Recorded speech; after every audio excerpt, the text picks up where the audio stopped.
Trived IAS में आपका हार्दिक स्वागत करता हूं। आज की इस वीडियो में हम इंडियन एक्सप्रेस में प्रकाशित महत्वपूर्ण जो न्यूज़ और आलेख हैं उनका विश्लेषण करेंगे। सबसे पहले हम देखते हैं प्री मेंटरशिप के तहत आज का हमारा डेली टारगेट क्या रहेगा। तो हमारा डेली टारगेट है कि 10 आवर्स हमको स्टडी करनी है। तो आज का जो पहला है कि जो GS4 है उस एथिक्स में हम क्या पढ़ेंगे, ह्यूमन वैल्यूज, मानवीय मूल्य, इनका विकास किस प्रकार से होता है, इनका अर्थ है क्या, किस प्रकार से इनकी उपयोगिता है। इसके बाद बात करते हैं जो पेपर 2 है इंडियन कॉन्स्टिट्यूशन में। यहाँ पे हम पढ़ेंगे बेसिक स्ट्रक्चर, इसका उद्भव कैसे हुआ, कैसे विकास होता है, विभिन्न जो वाद हैं उनका क्या उपयोगिता है। इसके बाद हम 10 MCQ हैं वो सोल्व करने का प्रयास करेंगे और 2 आंसर राइटिंग करने का प्रयास करेंगे। आज का जो हमारा पहला न्यूज़ है वो प्रधानमंत्री धन धान्य कृषि योजना है। नई योजना शुरू की गई है जो कि किस पे केंद्रित है, कृषि उत्पादकता और जिला विकास योजना पे केंद्रित है। बात करें इसकी पृष्ठभूमि की, तो जैसे जो आकांक्षी जिला कार्यक्रम है उसके तहत जो पिछड़े क्षेत्र हैं उनके विकास की जो बात की गई थी और जिससे जो सफलता प्राप्त हुई उससे प्रेरित होकर प्रधानमंत्री धन धान्य कृषि योजना की शुरुआत की गई है। इसकी घोषणा बजट 2024-25 में की गई थी। इसका जो मुख्य लक्ष्य है वो उन एरियाओं पे है जो कृषि प्रधान जिले हैं लेकिन वहाँ पे उत्पादकता, फसल विविधता और ऋण वितरण का जो स्तर है वो काफ़ी कम है। इस योजना का उद्देश्य क्या है, तो इस योजना के तहत 100 जिलों को चूज किया जाएगा जो कि कृषि विकास को तीव्र गति देने का प्रयास किया जाएगा। इसमें कृषि उत्पादकता, फसल विविधीकरण और प्राकृतिक खेती है उसको बढ़ावा देने का प्रयास किया जाएगा। इसके अलावा इसमें सिंचाई, ऋण की सुविधा, सतत कृषि को बढ़ावा देना और भंडारण की सुविधा, पोस्ट हार्वेस्ट जो भंडारण है उसको बढ़ावा देने का प्रयास किया जाएगा। इसके अलावा इसका जो एक उद्देश्य है कि जो स्थानीय स्तर है वहाँ पे रोजगार या आजीविका निर्माण का प्रयास करना और आत्मनिर्भरता सुनिश्चित करना। इस योजना के जो की फीचर्स हैं उनकी बात करें तो कवरेज का क्या रहेगा, 100 कृषि जिले। क्रियान्वयन रहेगा इसका 6 वर्ष के लिए, 2025-26 से ही प्रारंभ हो जाएगा। इसमें जो 11 मंत्रालयों की पहले की जो 36 योजनाएं थी, राज्य योजनाएं और निजी भागीदारी, इन सब को मिक्स कर दिया गया है। तो अब कृषि क्षेत्र के लिए एक ही योजना रहेगी। फिर बात करते हैं तकनीकी सहायता, तो इसमें से प्रत्येक जिले को एक केंद्रीय राज्य कृषि विश्वविद्यालय से जोड़ा जाएगा। इसके अलावा प्रत्येक जिले को 117 संकेतकों में प्रदर्शन के आधार पर रैंक भी प्रदान की जाएगी और इसके लिए एक पोर्टल और डैशबोर्ड का भी गठन किया गया है जो कि मासिक निगरानी जारी करेगा। अब बात करते हैं की फोकस एरिया कौन कौन से हैं। तो फसल विविधीकरण को बढ़ावा देना, आपको पता होगा जैसे चावल, गेहूं, इनकी एक सिंगल खेती करने से क्या है कि वहाँ की जो उत्पादकता है वो प्रभावित होती है, तो इसलिए फसल विविधीकरण के प्रयास किए जा रहे हैं। प्राकृतिक और जैविक खेती, सतत कृषि है इसको बढ़ावा देने का प्रयास है। इसमें जल और मृदा का संरक्षण और भंडारण व आपूर्ति श्रृंखला में सुधार, ये इसके की एरिया हैं। इसके अलावा जो कृषि ऋण है उसको बढ़ावा देना, वो दीर्घकालिक हो चाहे फिर लघुकालिक हो। इसके अलावा सिंचाई और जो एलाइड सेक्टर हैं जैसे डेयरी, मत्स्य पालन, उन पर भी इसका फोकस रहेगा। इसके बाद बात करते हैं कि इसमें चयन का मानदंड क्या होगा। तो ऐसे ज़िले जहाँ पे निम्न उत्पादकता है, जो क्रॉपिंग इंटेंसिटी है वो कम है। क्रॉपिंग इंटेंसिटी क्या होती है, यानी कि एक एरिया है उसमें एक वर्ष में कितनी बार फसल बोई गई है। और आपको पता होगा जो कृषि वर्ष होता है वो जुलाई से जून होता है। इसके अलावा क्रेडिट फ्लो जहाँ पे कम है, इसके तहत प्रत्येक राज्य से कम एक जिला है उसका चयन किया जाएगा। इसके अलावा जो चयन का आधार होगा कि नेट क्रॉपिंग एरिया कितना है उस राज्य में, साथ ही ऑपरेशनल लैंड होल्डिंग कितनी है उसका अनुपात। अब ऑपरेशनल लैंड होल्डिंग क्या होता है, देखिए कृषि भूमि 2 प्रकार की होती है। एक ऐसी भूमि जिसका मालिक व्यक्ति स्वयं होता है, एक दूसरी भूमि होती है ऑपरेशनल लैंड। ऑपरेशनल लैंड ऐसी भूमि होती है जिस पे वास्तव में कौन व्यक्ति खेती कर रहा है। तो इसमें हो सकता है वो मालिक हो सकता है वो बटाईदार हो सकता है किराएदार हो। तो ये सभी मिलके ऑपरेशनल लैंड होल्डिंग को दर्शाता है।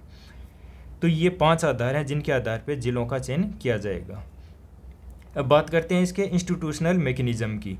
तो जिला स्तर पे धन धान्य समिति होगी जिसका अध्यक्ष होगा जिला कलेक्टर और इसमें जो कुछ किसान हैं उनको सदस्य के रूप में शामिल किया जाएगा। बात करते हैं राष्ट्रीय व राज्य स्तर पे, तो योजनाओं की निगरानी और समन्वय हेतु वहाँ पे समितियाँ गठित की गई हैं। इसके अलावा एक केंद्रीय नोडल अधिकारी भी होगा जो कि फील्ड विजिट करेगा और रिव्यू व निगरानी हेतु प्रयास करेगा। अब बात करते हैं कि इसमें कौन कौन सी योजनाएं समाहित कर ली गई हैं। तो कृषि से जुड़ी जो बहुत सी योजनाएं हैं, जैसे पीएम किसान योजना, प्रधानमंत्री कृषि सिंचाई योजना, परंपरागत कृषि विकास योजना, राष्ट्रीय कृषि विकास योजनाएं, तो ये कृषि से जुड़ी योजनाएं हैं वो इसमें शामिल कर ली गई हैं। इसके अलावा भंडारण व विपणन से संबंधित जो भी योजनाएं थी, जैसे ई-नाम, पीएमएफई और एग्री फंड जो इंफ्रा फंड है उसको इसके तहत शामिल कर लिया गया है। वित्तीय पहुंच के जो पहले हैं, जैसे किसान क्रेडिट कार्ड, नाबार्ड की योजनाएं, इनको भी इसमें समाहित कर लिया गया है। तो ये है आपकी नई योजना। इसके बाद बात करते हैं नागरिकता विवाद।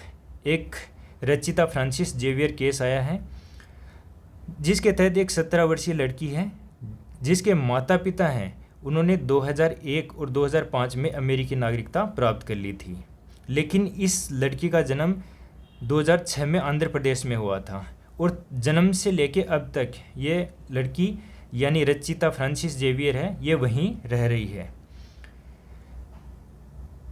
भारत में ये ओसीआई कार्ड धारक के रूप में रह रहे थे। अब विवाद का मूल कारण क्या है?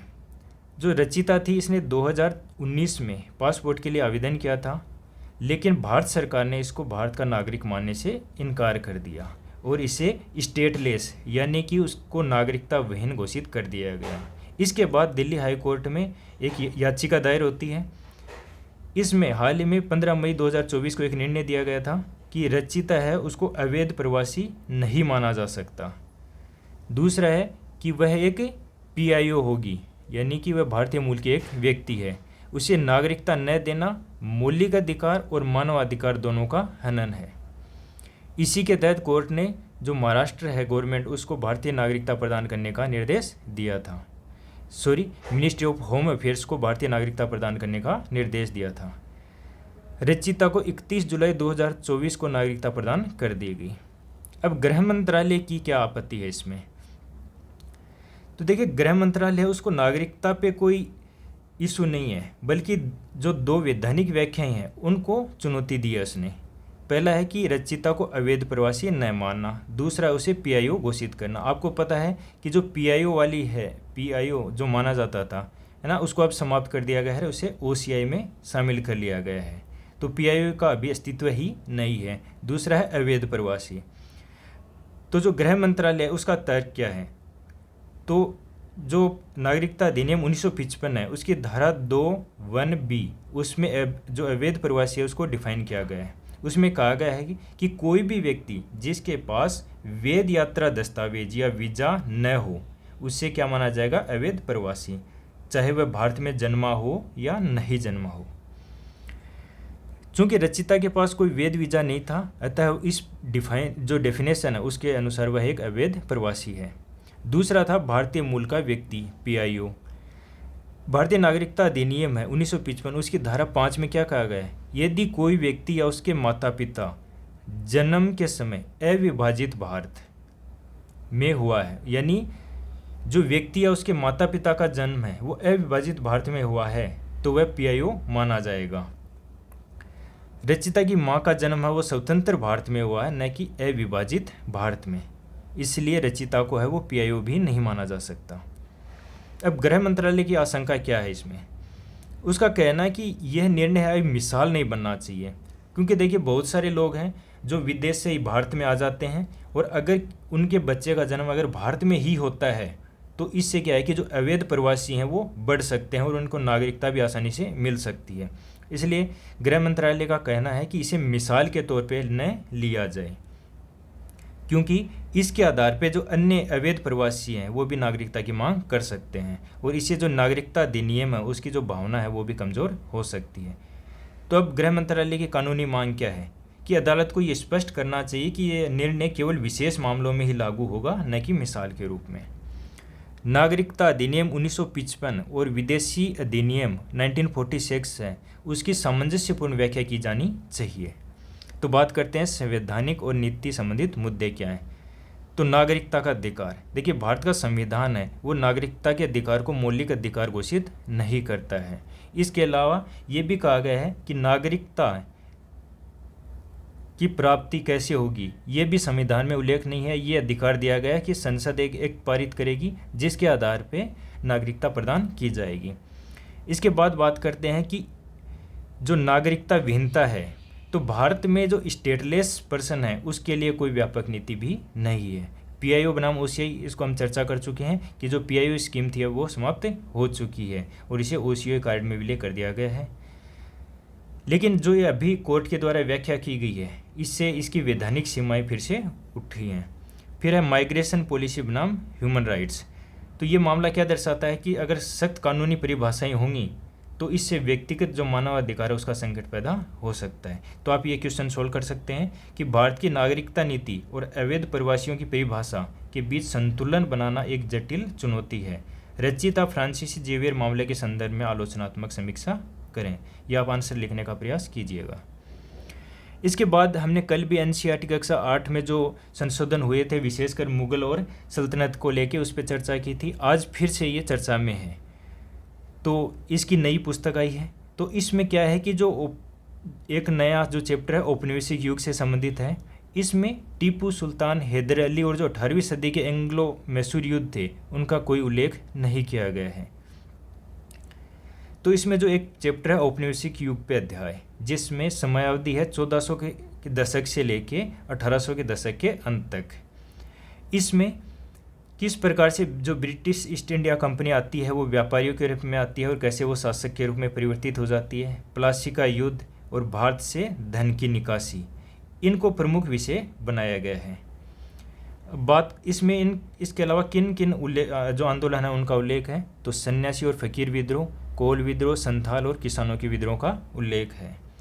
इसके अलावा मराठों पे भी एक पृथक अध्याय दिया गया है जिसमें एंग्लो मराठा युद्धों का वर्णन किया गया है।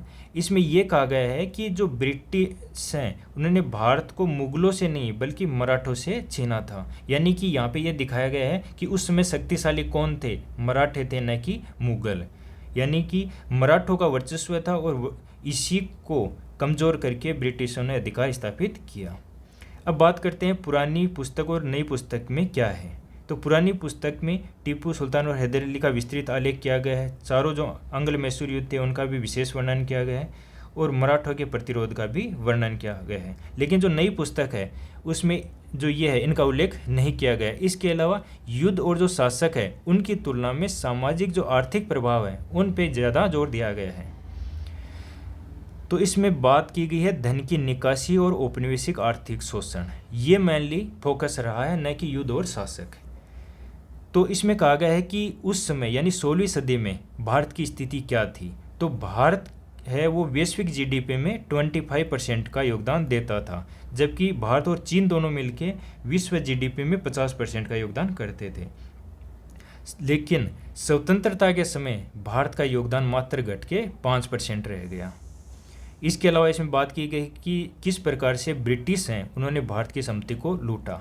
तो 1765 से लेकर 1938 तक लगभग 45 ट्रिलियन डॉलर की संपत्ति बाहर गई, यानी कि धन की निकासी हुई। अगर यह धन भारत में रहता तो स्वतंत्रता के समय भारत की स्थिति अलग ही होती। इसके अलावा जो रेलवे और टेलीग्राफ का जो विकास किया गया था उस पर भी एक नई व्याख्या की गई है। इसमें कहा गया है कि जो रेलवे और टेलीग्राफ हैं वो औपनिवेशिक उपहार नहीं है बल्कि भारतीय करदाताओं द्वारा वित्त पोषित थे और मुख्यतः ब्रिटिश हितों की सेवा करते थे। इसके अलावा जो सांस्कृतिक संपत्ति की लूट है उस पर बात की गई है कि उस समय हजारों मूर्तियां, चित्र, पांडुलिपि और आभूषण वो यूरोपीय संग्रहालयों में भेजे गए। इस प्रकार एक सामूहिक चोरी की गई थी। तो ये जो नया अध्याय जोड़ा गया है इसके संदर्भ में ये चर्चा थी। इसके बाद बात करते हैं एक जो उदयपुर फाइल नाम से एक फिल्म विवाद है वो सुप्रीम कोर्ट में आया है। तो इसमें जो मूल विवाद क्या है कि अनुच्छेद 19 और 21 में अगर टकराव हो तो किसको प्राथमिकता दी जाएगी। तो उदयपुर फाइल है, इसमें जो दिल्ली हाई कोर्ट ने उसने रोक लगा दी, लेकिन जो अभी जो इसके फिल्म निर्माता हैं वो सुप्रीम कोर्ट में इसको चुनौती दी है। तो कानूनी आधार क्या है कि जो सिनेमेटोग्राफी एक्ट 1952 है उसके तहत जो central board of film certification है उसके विरुद्ध केंद्र सरकार में अपील करने या पुनर्विचार करने का अधिकार दिया गया है। तो मेन हमारा जो फोकस रहेगा कि वो अनुच्छेद 19 और 21 पे कि इनमें अगर टकराव होता है तो किसे प्राथमिकता दी जाएगी। तो संविधान का अनुच्छेद 19(1)(a) क्या कहता है कि विचार और अभिव्यक्ति की स्वतंत्रता है, और अनुच्छेद 21 क्या कहता है, प्राण और देह स्वतंत्रता का अधिकार है। जब इन दोनों में टकराव होता है, जैसे मान लीजिए घृणास्पद भाषण बनाम जीवन की सुरक्षा, तो ये न्यायपालिका को तय करना होता है कि किस अधिकार को प्राथमिकता दी जाए। तो हम देखते हैं इसमें से जुड़े हुए प्रमुख वाद। तो एक है रोमेश थापर बनाम स्टेट ऑफ मद्रास 1950। तो इसमें सुप्रीम कोर्ट ने कहा कि जो अनुच्छेद 19(1)(a) है उसमें वाक और अभिव्यक्ति की जो स्वतंत्रता है वो लोकतंत्र का मूल है, लेकिन इसमें पब्लिक ऑर्डर सार्वजनिक व्यवस्था के नाम पर सीमाएं लगाई जा सकती हैं। तो इसमें कहा गया जो अनुच्छेद 19(1)(a) है वो पूर्ण नहीं है, बल्कि आर्टिकल 19(2) है, उसके तहत कुछ रीजनेबल रिस्ट्रिक्शन लगाए गए हैं। फिर आता है वाद A.K. गोपालन वाद वर्सेज स्टेट ऑफ मद्रास 1950। इसमें कहा गया है कि अनुच्छेद 21 है उसको पूर्ण रूप से अलग और सीमित माना गया। मतलब अनुच्छेद 21 है इसको अलग माना गया सबसे और सीमित ही माना गया। इसमें कहा गया कि जब तक कानून के अनुसार है कोई भी हिरासत है तो वो आर्टिकल 21 का उल्लंघन नहीं होगा। फिर मेनका गांधी वाद वर्सेज यूनियन ऑफ इंडिया आता है 1978। ये एक महत्वपूर्ण क्रांतिकारी फैसला था। इसमें कोर्ट ने कहा कि आर्टिकल 21 को ड्यू प्रोसेस ऑफ लॉ और अन्य मौलिक अधिकार जैसे 14 और 19 के साथ पढ़ा जाना चाहिए। यदि किसी व्यक्ति की अभिव्यक्ति की स्वतंत्रता यानी अनुच्छेद 21 जीवन की गरिमा को हानि पहुंचाती है तो उसे सीमित किया जा सकता है, यानी इसमें अनुच्छेद 21 को महत्व प्रदान किया गया। तो यहाँ बात करते हैं प्रोसीजर इस्टेब्लिश्ड बाय लॉ और ड्यू प्रोसेस ऑफ लॉ। तो प्रोसीजर इस्टेब्लिश्ड बाय लॉ है ये भारतीय संविधान में उल्लेखित है जो कि जापान से है, लेकिन जो ड्यू प्रोसेस ऑफ लॉ है वो भारतीय संविधान में डायरेक्टली नहीं है। तो ड्यू प्रोसेस ऑफ लॉ क्या है कि राज्य किसी व्यक्ति के जो जीवन या स्वतंत्रता के अधिकार को है उसको तभी ले सकता है जब ये कार्यवाही न केवल कानून के अनुसार बल्कि न्याय, निष्पक्षता और तरंग संगतता के मानकों पर भी खरी उतरती है। ठीक है, तो इसमें मेनली दो चीज़ें हैं कि कानून की प्रक्रिया का पालन हुआ है या नहीं। जो प्रोसीजर इस्टेब्लिश्ड बाय लॉ है उसमें इसी को देखा जाता है, लेकिन जो ड्यू प्रोसेस ऑफ लॉ है उसमें कानून खुद में ही न्यायपूर्ण, तर्कसंगत और नैतिक है या नहीं है इसको भी देखा जाता है। तो ड्यू प्रोसेस ऑफ लॉ है ये जो मेनका गांधी वाद है ना, इसमें शामिल किया गया। इसके बाद बात करते हैं आर्टिकल 21 का दायरा बहुत ही विस्तृत है और वह अन्य अधिकारों को नियंत्रित कर सकता है, ये मेनका गांधी वाद में कहा गया। यानी यहाँ पे हर अधिकार से ऊपर अनुच्छेद 21 को रखा गया। फिर बात आती है Syria single versus Union of India 2015 case. इसमें IT एक्ट की जो धारा 66A थी उसको निरस्त कर दिया गया, क्योंकि यह जो आर्टिकल 19 है उसका अतिक्रमण करती थी। लेकिन कोर्ट ने ये स्पष्ट किया कि जैसे हेट स्पीच है, पब्लिक ऑर्डर है, लाइफ थ्रेट है, वो आर्टिकल 19 के तहत सीमित किया जा सकता है। फिर बाद में आता है KS Puttaswamy versus Union of India 2017 का केस, जो कि प्राइवेसी जजमेंट के लिए महत्वपूर्ण है।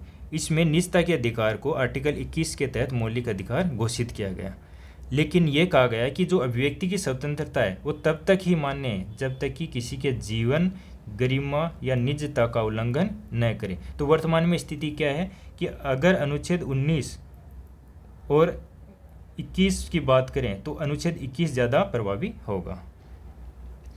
इसके बाद में एक आर्टिकल आया जो मेंस की दृष्टि से काफ़ी महत्वपूर्ण है, इससे आप पेपर 2 और 4 में शामिल कर सकते हैं। नैतिक यथार्थ बनाम राष्ट्रवाद, भारत की विदेश नीति में अंतर्विरोध। ये काफ़ी जो आर्टिकल है क्रिटिकली रूप से लिखा गया है, तो इसको मैंने प्रयास किया है कि हमारे एग्ज़ाम के दृष्टिकोण से मॉडिफाई कर लिया जाए। तो नैतिक यथार्थवाद होता क्या है? तो मूल्य आधारित विदेश नीति जो सिर्फ भावनाओं पर आधारित नहीं हो बल्कि क्या हो, ज़मीनी हकीकत, तटस्थता और वैश्विक परिप्रेक्ष्य से निर्णय लेने की क्षमता को दर्शाती है। तो नैतिक यथार्थवाद क्या है कि आप जो भी चीज़ें कर रहे हो वो भावनाओं पे आधारित नहीं होनी चाहिए, बल्कि जो वास्तव में जो स्थिति है उस पे आधारित होनी चाहिए।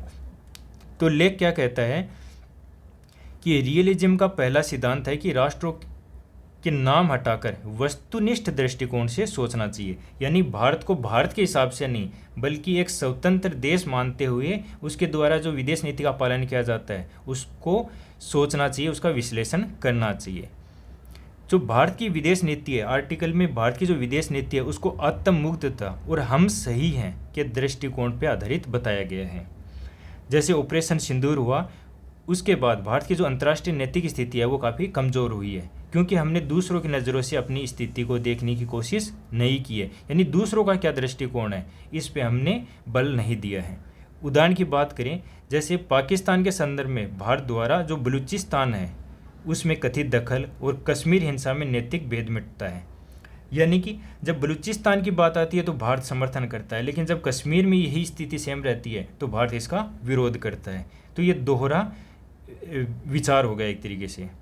दूसरी बात करते हैं सेम इशू, जैसे गाजा पे भारत चुप रहा जबकि अन्य देशों में नरसंहार की लगातार आलोचना करता रहा। तो ये क्या हो गया, एक दोहरा मापदंड हो गया है जो कि भारत की विदेश नीति में दिखाई देता है। इसके बाद बात करते हैं राष्ट्रवाद, नेशनलिज्म। तो नेशनलिज्म क्या है, देशभक्ति की भावना पर आधारित विदेश नीति जो अक्सर भावनात्मक और प्रतिक्रिया पे प्रधान आधारित होती है, जिसमें किस पे बल दिया जाता है, सामरिक जीत और सरकार की छवि की सुरक्षा पे। तो लेख कहता है कि विदेश नीति को छवि प्रबंधन और टीवी हेडलाइनों का हिस्सा बना दिया गया है। सरकार ने जैसे कनाडा और अमेरिका में जो खालिस्तानी मामले थे उन पर बिना किसी रणनीति की कार्रवाई की, जिससे भारत की जो साख है वो काफ़ी बिगड़ गई, जिसके कारण क्या होता है कि जो विदेश मंत्रालय के जो पेशेवर हैं उनको राजनीतिक नेतृत्व की जो विफलता है उसको ढकने का प्रयास करना पड़ता है। तो इससे नुकसान क्या होता है, युद्ध और आक्रामक नीति से भारत का जो नैतिक उच्चासन था वो अभी ख़त्म हुआ है, जबकि पाकिस्तान के पास आपको पता है कि खोने को कुछ भी नहीं था। इसके अलावा अमेरिका से जो ज़्यादा जुड़ाव है उसको कूटनीतिक जीत के रूप में देखा जाता है, जबकि वास्तविकता में यह आत्मनिर्भरता की कमजोरी को दर्शाता है। तो बात करते हैं कॉन्फ्लिक्ट की। तो नैतिक यथार्थवाद बनाम राष्ट्रवाद। तो नैतिक यथार्थवाद में दृष्टिकोण क्या होता है, वस्तुनिष्ठ होता है, दीर्घकालिक होता है, वैश्विक नैतिकता पे आधारित होता है। लेकिन जो राष्ट्रवाद है वो भावनात्मक, तत्कालिक और देशभक्ति पे आधारित होता है। इसमें जो नैतिक यथार्थवाद है उसमें युद्ध और सैन्य कार्रवाई को अंतिम विकल्प रखा जाता है, लेकिन राष्ट्रवाद में इसको पहली प्रतिक्रिया के रूप में देखा जाता है। पड़ोसी देशों के साथ संबंध में नैतिक यथार्थवाद डायलॉग और स्थिरता को पे बल देता है, लेकिन जो राष्ट्रवाद है वो बायोकाट और आक्रोशपूर्ण रुख पे बल देता है। जैसे वैश्विक नैतिक साख की बात करें तो जैसे गाजा, यूक्रेन, जलवायु जैसे मुद्दे हैं उन पे नैतिक यथार्थवाद में संतुलन बना रहेगा, लेकिन राष्ट्रवाद में वहाँ पे या तो मौन देखा जाएगा या फिर दोहरापन देखा जाएगा। अमेरिका और पश्चिम से संबंध की बात करें तो नैतिक यथार्थवाद में सतर्क, सहयोग और आत्मनिर्भरता पे बल दिया जाएगा, लेकिन राष्ट्रवाद की जब बात आएगी तो अमेरिका और पश्चिम देशों से जो संबंध है उसमें अत्यधिक निर्भरता और वैलिडेशन की तलाश की जाएगी। तो लेख कहता है, इसमें एक चीनी नेता का जो कोट लिया गया है कि जो नेता हैं वो लोगों से तो झूठ बोल सकते हैं लेकिन वो खुद से कभी झूठ नहीं बोलना चाहिए। ये चेतावनी है कि भारत की जो विदेश नीति है वो आत्मभ्रम का शिकार हो चुकी है। सरकार को ये समझने की ज़रूरत है कि वह प्रचार और छवि निर्माण से ज़्यादा रणनीतिक यथार्थ पे बल दे। यदि सरकार अपने ही झूठ सच मानने लगेगी तो विदेश नीति है वो संकट का शिकार हो जाएगी। तो ये आर्टिकल में ऐसा कहा गया है।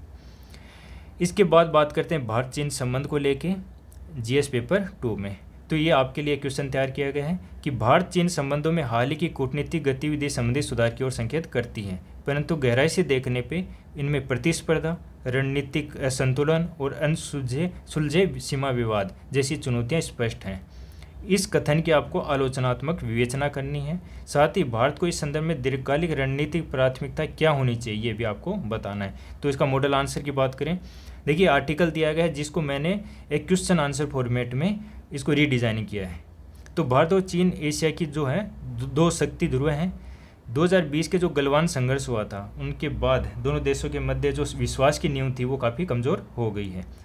हाल ही यह कूटनीतिक पहल क्या की गई है, जैसे LAC था वहाँ पे डिसएंगेजमेंट हुआ है। विदेश मंत्री एस जयशंकर हैं, उनके द्वारा हाल ही में जो यात्रा की गई है। PM मोदी और शी जिनपिंग की ब्रिक्स में बैठक हुई थी। इसके अलावा जो कैलाश मानसरोवर यात्रा है ना, उसको फिर से शुरू करने पर सहमति हो गई है। प्लस वीज़ा प्रतिबंध है उसमें भी संभावित ढील देने का प्रयास किया गया है। तो हाल ही कूटनीतिक पहलें की गई हैं, परंतु जो वास्तविक रिश्ते हैं वो अभी भी काफ़ी चुनौतीपूर्ण हैं। जैसे बात करें संरचनात्मक जो समस्याएं हैं वो देखिए, LAC है वहाँ पे डिसएंगेजमेंट तो हुआ है, लेकिन विसैन्यकरण अभी भी प्रारंभ नहीं हुआ है, यानी कि जो सेना है वो वैसी की वैसी अभी भी वहाँ पे बनी हुई है। इसके अलावा चीन है वो वर्तमान स्थिति को बनाए रखने का प्रयास कर रहा है। इसके बाद बात करते हैं प्रतिस्पर्धी रणनीतिक मनोवर्ती। चीन अब भी भारत को क्या मानता है? रणनीतिक प्रतिद्वंदी मानता है, वह भारत को सहयोगी नहीं मानता है। जैसे हाल ही में जो वांग यी हैं उनके द्वारा एक बयान दिया गया था, ड्रैगन एंड एलिफेंट का डांस, यानी ये भारत और चीन के बीच सहयोग की भावना को दर्शाता है, लेकिन ये बयान सौजन्य ज़्यादा है, वास्तविक नीति नहीं है। इसके बाद जो अन्य चुनौती है वो आर्थिक असंतुलन और निर्भरता। भारत है वो $100 बिलियन प्लस का व्यापार घाटे में है। इसके अलावा तकनीक क्षेत्र है वहाँ पे चीन का वर्चस्व है, जैसे AI, रेयर अर्थ एलिमेंट में। इसके अलावा जो चीन की टेक्नोलॉजी डिप्लोमेसी है, जैसे मेड इन चाइना 2025, इसके माध्यम से भी वह वैश्विक वर्चस्व की ओर आगे बढ़ रहा है। तो ये आर्थिक असंतुलन और निर्भरता है। इसके बाद बात करते हैं क्षेत्रीय शक्ति संघर्ष। देखिए, जो चीन है वो दक्षिणी एशिया में लगातार आक्रामक नीति का पालन कर रहा है, और वो BRI के जरिए पाकिस्तान, नेपाल, बांग्लादेश, श्रीलंका जो भारत के पड़ोसी देश हैं उनको काफ़ी व्यापक रूप से प्रभावित कर रहा है। चीन पाकिस्तान रक्षा सहयोग भी बढ़ रहा है, जैसे ऑपरेशन सिंदूर के दौरान देखा गया। इससे भारत के लिए 2 फ्रंट के खतरे पैदा हो गए। इसके अलावा अन्य चुनौती है अंतर्राष्ट्रीय भू राजनीतिक परिवर्तन, जैसे अमेरिकी चीन तनाव, रूस यूक्रेन युद्ध। इसी के बीच इंडिया चाइना कोऑपरेशन के जैसे कुछ मंच है, जैसे SCO में उपयोगी हो सकता है, परंतु अभी भी ट्रस्ट डेफिशिएट बना हुआ है। तो रणनीतिक सिफारिशें क्या हैं, यानी भारत क्या क्या रणनीतिक कदम उठा सकता है? तो भारत को सामरिक स्पष्टता और संतुलित सहभागिता का पालन करना होगा। सामरिक स्पष्टता का अर्थ है कि नीति निर्माण में दूरदृष्टि होनी चाहिए, स्पष्टता होनी चाहिए, और संतुलित सहभागिता का अर्थ है कि जो भी सैन्य और कूटनीतिक जुड़ाव है वो विवेकपूर्ण होना चाहिए। चीन से संवाद जारी रखते हुए भारत को रणनीतिक सीमाएं स्पष्ट रखनी आवश्यक है। इसके अलावा घरेलू सशक्तिकरण करना होगा भारत को अपने आर्थिक सुधार हैं उनको गति प्रदान करनी होगी, विशेषकर विनिर्माण सेक्टर में, चिप डिजाइन में, सेमीकंडक्टर, AI और रिसर्च एंड डेवलपमेंट में भारत को निवेश करना होगा। जो आत्मनिर्भर भारत है उसको वास्तविक रूप में लाना होगा। इसके बाद बात करते हैं थर्ड पॉइंट की, क्षेत्रीय गठबंधनों और गहराई। तो जैसे बिम्स्टेक है, IORA है, क्वाड है, इंडो पैसिफिक है, जैसी जो साझेदारियाँ हैं उनको बहुरणनीतिक संतुलन के लिए भारत को उपयोग करना चाहिए। जो नेबरहुड फर्स्ट पॉलिसी है उसका भी सक्रिय क्रियान्वयन करना चाहिए। इसके बाद बात करते हैं सीमायिक क्षमता वृद्धि और निगरानी की। तो जैसे ISR, इंटेलिजेंस, सर्विलांस, रिकनेसेंस क्षमता का आधुनिकीकरण करना चाहिए। सीमाओं पर इंफ्रास्ट्रक्चर का निर्माण को भी त्वरित किया जाना चाहिए। तो ये है कि भारत चीन संबंधों में क्या विवाद हैं, भारत को क्या कूटनीतिक जो शक्ति है या फिर प्रयास हैं उनको किया जाना चाहिए। इसके बाद बात करते हैं भारत के जलवायु लक्ष्य, जो कि 2030 के लिए थे। भारत ने 5 वर्ष पहले ही इनको हासिल कर लिया है। तो भारत की वर्तमान में जो कुल स्थापित बिजली क्षमता है उसमें जो गैर जीवाश्म ईंधन है उसकी हिस्सेदारी अब 50% से ज़्यादा हो गई है, जो कि सौर, पवन और जल विद्युत और परमाणु पर आधारित है। ये लक्ष्य 2030 तक के लिए था, लेकिन भारत ने 5 साल पहले ही हासिल कर लिया है। तो वर्तमान में जो विद्युत की जो स्थापित क्षमता है वो क्या है? तो सौर, पवन, जल, जो लघु जल और बायोगैस की जो क्षमता है वो 185 गीगावाट है, यानी 38%।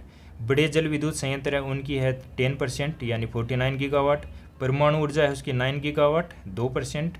गैर जीवाश्म, तो यानी गैर जीवाश्म से कुल कितनी है? 243 गीगावाट, यानी 50% से ज़्यादा। फिर बात करते हैं थर्मल, यानी कोल और गैस से, तो यह है 242 गीगावाट, यानी 49.9%।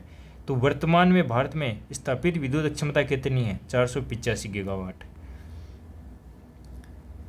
2015 की बात करें तो 2015 में जो थर्मल सोर्स थे उनकी हिस्सेदारी थी 70%, लेकिन अब घटकर कितनी रह गई है? 49.9%। और ये जो बदलाव हुआ है किसके कारण संभव हुआ है? तो सौर ऊर्जा की जो तीव्र वृद्धि है उससे। लेकिन अभी भी बहुत सारी चुनौतियां बनी हुई हैं, यानी कि उत्पादन और स्थापित क्षमता। यानी जो अभी हमने बात की वो स्थापित क्षमता है, वास्तव में उत्पादन हो रहा है या नहीं, ये एक चर्चा का विषय है, या चिंता का विषय है। तो बात करते हैं जैसे सौर और पवन ऊर्जा है, वो ऐसे सोर्स हैं जो कि दिन के समय और मौसम के अनुसार उनसे जो ऊर्जा उत्पादन है वो बदलता रहता है। इस वजह से क्या है कि हकीकत में जो अब भी जो बिजली का उत्पादन होता है वो 70% किन से होता है, थर्मल सोर्स से होता है, यानी विशेष रूप से कोयले से। इसके बाद बात करते हैं ग्रिड अस्थिरता और स्टोरेज की कमी। तो यहाँ पे समस्याएं क्या है, जैसे जो बैटरी या फिर पंप्ड हाइड्रो जैसी ऊर्जा भंडारण क्षमता है उसकी कमी के कारण जो ग्रिड है वो अस्थिर रहते हैं। देखिए जैसे पंप्ड हाइड्रो जो भंडारण क्षमता है ये यूपीएससी ने प्री में पूछा था। तो ऐसे आपको ये जो कीवर्ड है ये आपको याद रखने हैं। जब मांग कम होती है जैसे रविवार को तो उत्पादन क्षमता सेम बनी रहती है। तो इससे क्या है कि जो उत्पादित बिजली है यानी सौर बिजली से जो उत्पादन होया उसका मूल्य क्या हो जाता है, शून्य, यानी उसकी कोई उपयोगिता नहीं रहती है। इससे जो निवेशक है उनका भरोसा कमज़ोर होता है। जैसे घटनाएं देखें तो 30 मई 2024 को वर्ष की उच्चतम बिजली मांग थी यानी 250 गीगावाट। तो इसमें स्थिरता की जो समस्या है वो पैदा हो गई। 2024 के अंत में देखें तो देश की स्टोरेज क्षमता कितनी थी, मात्र 4.75 गीगावाट, जो कि पम्प्ड स्टोरेज की, और 110 मेगावाट बैटरी स्टोरेज की थी। तो ये काफ़ी कम है। अब सरकार स्टोरेज एरिया में जो क्षमता है उसको बढ़ाने के लिए क्या प्रयास कर रही है। तो जो सेंट्रल इलेक्ट्रिसिटी अथॉरिटी है उसने सौर परियोजनाओं के साथ साथ को लोकेटेड स्टोरेज यानी कि पास ही स्टोरेज की क्षमता अनिवार्य करने की सलाह दी है। इसके अलावा सरकार ने जो वायबिलिटी गैप फंडिंग है, यानी वायबिलिटी गैप फंडिंग क्या होता है कि ऐसी योजनाएं जहां पे जो सामाजिक कल्याण के लिए आवश्यक हैं लेकिन आर्थिक दृष्टिकोण से व्यवहार्य नहीं है, यानी उनसे कोई ज़्यादा लाभ नहीं होने वाला, तो उनके लिए सरकार उनको फंड देती है। तो ये पहले 13 गीगावाट हावर वाली जो स्टोरेज क्षमता थी उनके लिए थी, लेकिन अब इसको 30 गीगावाट हावर के लिए बढ़ा दिया गया है। तो इसके लिए 5400 करोड़ का बजट घोषित किया गया है। फिर बात करते हैं पम्प्ड हाइड्रो की। तो सरकार ने 2032 तक 51 गीगावाट पम्प्ड हाइड्रो पावर जो योजना उसको लाने की प्लानिंग की है। इसके बाद बात करते हैं इंटर स्टेट ट्रांसमिशन सिस्टम। इसमें शुल्क है उसमें छूट प्रदान की गई है। स्टोरेज परियोजना को बढ़ावा देने हेतु जून 2028 तक के लिए इसमें छूट दी गई है। अब बात करते हैं वैश्विक स्थिति में भारत की क्या भूमिका है। तो 2024 में भारत की जो नवीकरणीय ऊर्जा स्थापित क्षमता है उसके मामले में विश्व में चौथा स्थान है। तो पहला है चीन का, दूसरा है अमेरिका, तीसरा है ब्राज़ील, और भारत की जो नवीकरणीय ऊर्जा स्थापित क्षमता है वो विश्व में चौथे स्थान पे है। इसके बाद बात करते हैं यूरोप में वाइल्ड फायर 2025 एक गंभीर संकट। देखिए 2025 में अभी तक यूरोप में 2.27 लाख हेक्टेयर भूमि है वो जल चुकी है। ये पिछले 20 वर्षों के औसत की बात करें तो उससे दोगुनी से भी ज़्यादा है। हालांकि इससे पहले भी 2003 और 2017 में ये काफ़ी अधिक क्षेत्र जो एरिया था वो जल गया था। बात करते हैं प्रभावित क्षेत्र, तो स्पेन, फ्रांस, ग्रीस और सीरिया है वो काफ़ी प्रभावित हैं। बात करते हैं आग लगने के प्रमुख कारण क्या है। तो प्राकृतिक और जलवायु कारण। जो भूमध्य सागरीय क्षेत्र है वो अभी काफ़ी गर्म और शुष्क हो चुका है, जिसके कारण वहाँ पे जो वनस्पति है वो सूख जाती है और तेज़ हवाएं चलती हैं, तो जो आग है वो तेज़ी से फैलती है। जलवायु परिवर्तन के कारण भी ये हो रहा है। तो जलवायु परिवर्तन के कारण जो गर्मी और सूखा है वो बढ़ गया है। इससे क्या है तो आग वो तेज़, तीव्र और अनियंत्रित हो जाती है। फायर सीजन पहले से ही शुरू हो जाता है। बात करते हैं ग्रीन हाउस गैस उत्सर्जन से। तो जो कोयला, तेल और गैस हैं उनके जलने से जो ग्लोबल वार्मिंग हुई है ना, तो वो पूरे औद्योगिक युग की तुलना में जो तापमान है वो 1.3 डिग्री सेंटीग्रेड बढ़ चुका है। और बात करें यूरोप में, तो यूरोप में ये वृद्धि वैश्विक औसत से दोगुनी से भी ज़्यादा है। अब जो फोरकास्ट क्या है, तो अगस्त 2025 में तापमान सामान्य से अधिक रहने की संभावना। दक्षिण यूरोप में वर्षा है वो सामान्य है, परंतु अगर पूर्वी और उत्तरी यूरोप की बात करें तो उन पर वर्षा है वो कम हुई है। इससे आग की घटनाओं की ओर बढ़ने का खतरा बना हुआ है। तो इसमें विशेषज्ञों की चेतावनी क्या है, तो जो IPCC है यानी inter governmental panel on climate change और विश्व मौसम विज्ञान संगठन है, उसके अनुसार जो जलवायु परिवर्तन है उसके कारण हीट वेव्स और जो वाइल्ड फायर है वो ज़्यादा तीव्र हो जाएंगे, सामान्य हो जाएंगे और काफ़ी घातक हो सकते हैं। तो यहाँ पे एक बात है वार्मर बेस लाइन। इसका अर्थ है कि अब हर हीट वेव और गर्मी पहले से अधिक खतरनाक हो गई, यानी इसका जो प्रभाव है वो काफ़ी व्यापक हो गया।